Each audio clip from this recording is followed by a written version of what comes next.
question came from Kevin. What is the difference between being compliant with an industry standards and versus earning certification? And what is the process of getting certified? And do we need to? Becky, you want to take a whack at that one? You just answered that pretty well, I think. I just answered that, but I think I'm going to hand it to Pat and see what he has to say. Okay. All right. Well, thank you, Beck. So what's the difference between being compliant and industry standard? There's not a whole lot as far as the fact is that every one of the elements of compliance fits into a certain category. Whether the company or your agency is looking to become compliant, whether it's ISO or TS, there's certain standards that you have to adhere to.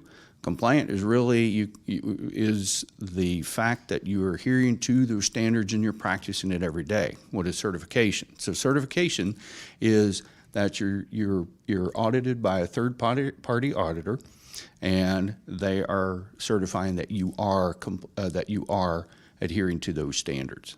Okay.